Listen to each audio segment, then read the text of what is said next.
तुम कहाँ थे इतने दिन? अरे यार क्या बताऊं, कभी कभी तो लगता है वही दिन अच्छे थे। खेती करो, अनाज उगाओ, बेचो, खाओ और सो जाओ। ये कहाँ एडवांस जमाने में आ गए। क्यों, क्या हुआ? अरे भाई, आज इंटरव्यू देने गया था, उन्होंने देहाती बोलकर भगा दिया और कहने लगे और ज्यादा पढ़ लिख कर आओ।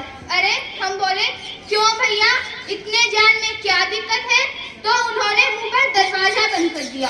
अरे क्या इस देश में किसी की काबिलियत सिर्फ एक भाषा से ही आकी जाती है? मतलब ज्ञान हो ना हो, भाषा आनी चाहिए। कभी कभी तो लगता है काश हम भी ज्यादा पढ़ लिख लिए होते तो आज सुकून से जी पाते। बात तो तुम सही कह रहे हो। ए माई, मुझे अंग्रेजी सिखा दो ना। बेटा, खाना मांगा होता तो मैं दे भी देती, मगर तुमने तो अंग्रेजी मांगी। अगर अंग्रेजी आने से खाना और नौकरी मिलती तो आज अमेरिका भगवान होता। भगवान होता, भगवान होता। किसी से मांगना ही है तो जान मांगो, शॉर्टकट तो ये गूगल भी बता देगा। हाँ, क्या बात कर रहा है? खाने को खाना नहीं और पहनने को कपड़ा नहीं और अंग्रेजी सीखनी है। माँ, क्या हालत हो गई है हमारे देश की।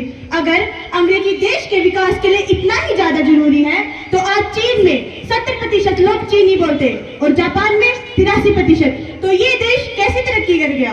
बेटा, ये हिंदुस्तान है, यहाँ इंसान के मरने के बाद ही 13 दिन का शोक मनाया जाता है। हाँ, सही कहा आपने। यहाँ चीजों के बीतने के बाद ही उसकी कीमत समझ में आती है।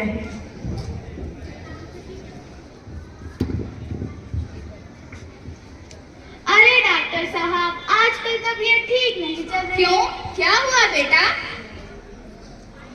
आ करो, जब उसको ना करो। जी बाहर निकालो, अपना हाथ दिखाओ।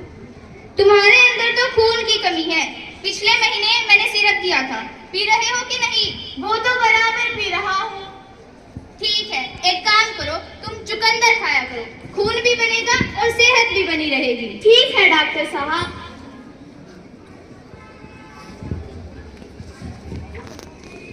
अरे क्या हुआ माँ जी, बताइए। क्या बताऊं डॉक्टर साहब, कुछ समय पहले की बात है। मुझे रूहानी चक्कर आते रहे, डरावने सपने बदलाव के, और आज वो बुरे सपने सच भी हो रहे हैं। मुझे शिक्षा के माध्यम से हटाकर केवल एक विषय बना दिया गया हूँ। मुझे वोवल्स की डकार आती है तो कॉन्सोनेंट्स की खांसी, नाउन की उल्टी तो एडजेक्टिव्स का सिर दर्द। मुझे तो मानो अंग्रेजी का कैंसर हो गया है। नहीं नहीं माँ जी, ये कैंसर नहीं है, आपको तो इग्नोरेशिया हो गया है। इग्नोरेशिया हो गया है, इग्नोरेशिया हो गया है। आपके खून में अंग्रेजी की मात्रा बढ़ गई है। अच्छा, तो इसका इलाज क्या है? अरे पहले इसका कारण तो जान लीजिए। इसका कारण यही सब लोग हैं। पहले हम लोग संस्कृत पढ़ते थे और लिखते थे, फिर हमने संस्कृत भी छोड़ दी और आजकल के लोग बच्चा पैदा होते ही उसे अंग्रेजी की घूंट पिलाना चालू कर देते हैं। इसका एक इलाज है, आप इन सब लोगों को समझाइए उस देश का कोई अस्तित्व नहीं जिसकी कोई अपनी भाषा और संस्कृति नहीं है। समझ आया? हाँ हाँ। नेताजी जिंदाबाद, जिंदाबाद, जिंदाबाद। नेताजी जिंदाबाद, जिंदाबाद, जिंदाबाद। नमस्कार भाइयों और बहनों, रिस्पेक्टेड माय पार्टी के अध्यक्षों, अगर we the people of India हमारी संस्कृति को फॉरगेट करेगा तो हम लोग कैसे सर्वाइव करेगा? नेताजी जिंदाबाद, जिंदाबाद, जिंदाबाद। अगर तुम्हें पीने के लिए पानी चाहिए तो उसका बंदोबस्त हम करेगा ना?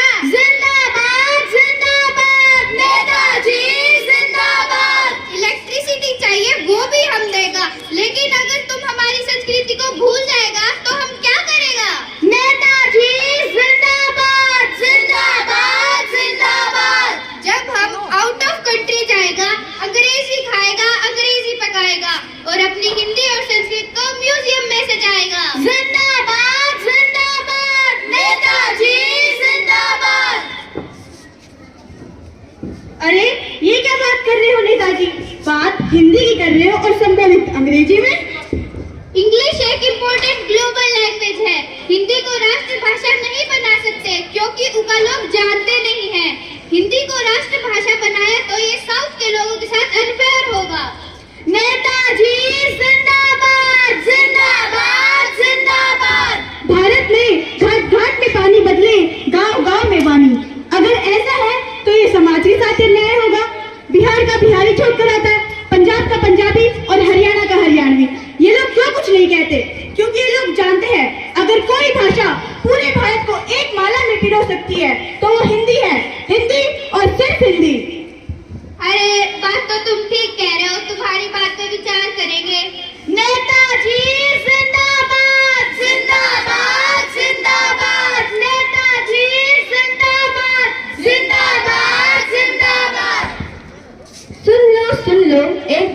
मेरी भी सुन लो। यूं तो खूब सुना होगा इन नेताओं में मेरे भाषण को, आज कोई मुझे भी सुन लो। मैं कोई पराई तो नहीं हूँ, तो अपनी ही। मुझे कोई गालियों में इस्तेमाल करता है तो कोई तालियों में। मैं कभी इतिहास पर लिखे जाती हूँ तो कभी संगीत में बहती हूँ। अब अगर तुम भी मुझसे रूठ जाओगे तो मैं तो मर ही जाऊंगी। जैसे भाषा की धरोहर संस्कृत, मेरी माँ, वो अलग बात है कि उस पर कई देशों में शोध चल रहे हैं। वो कहते हैं ना, जब तक जिंदा रहा कोई पूछने ना आया, और मरने के बाद 13 दिन का शोक मनाया। अब अगर मुझे कोई बचा सकता है तो वो तुम सभी हो। तुम सभी हो, तुम सभी हो। इसमें कोई विज्ञान नहीं, बस इतना ध्यान रहे, मेरी आखिरी उम्मीद तुम सभी हो। तुम सभी हो, तुम सभी हो।